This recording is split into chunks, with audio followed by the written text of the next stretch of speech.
So I've got my crunched up minivan here, and I was going to fix it myself, but just don't have the time with all the other projects I have going on. So I'm just going to kind of get it ready to take it to the body shop. I did replace the power steering reservoir, so now I have power steering again. But now the passenger door doesn't want to open up. It's just pinched in a little bit. Kind of see the fenders bulged out slightly there. So I'm going to use my skid steer over there, or maybe even the excavator, not sure. Probably the skid steer, it's closer. I don't know. Now that I think about it, I think the excavator is probably the better tool here. So many tools for such an interesting job. But yeah, I've got my chain hooked up. The goal here is just to kind of tug on that fender a little bit to maybe pull it back into place and get it to where the door will open again. And I'm hoping that will set the body shop up for success too, because I'm sure because the fender got crunched that some of this stuff has been moved and it needs to be brought back into place to make sure that the fender bolts up the way it's supposed to. So I think I'm going to use the Kubota. Let's get that. Okay, so I'm kind of set up in place. I'm just going to take and hook this chain up around the tooth of this bucket.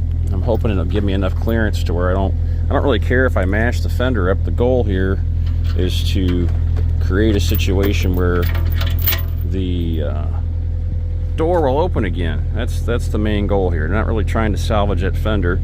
I'm not trying to cause additional damage either though, but so let's see what happens here. Let's see if we can use this excavator to pull this fender out a little bit to get it to where this door will open again.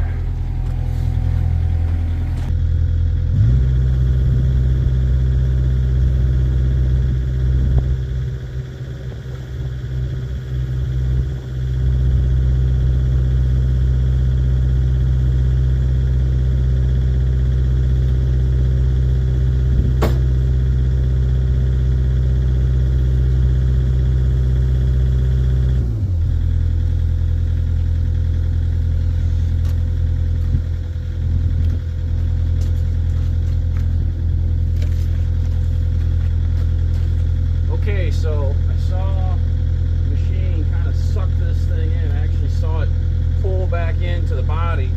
So I'm going to try to open the door now and see what happens. Ah, look at that. No problem. I would almost say just like new again, but it's not. But at least I got the fender pulled out to where we can safely put a new fender on. And hopefully the replacement fender mounts up in the same places. We don't have these issues of conflicting with the door. So this turns out all you need is a big giant excavator to get it done. I'm Roamin Rich. I hope you shared the video. I'll see you next time.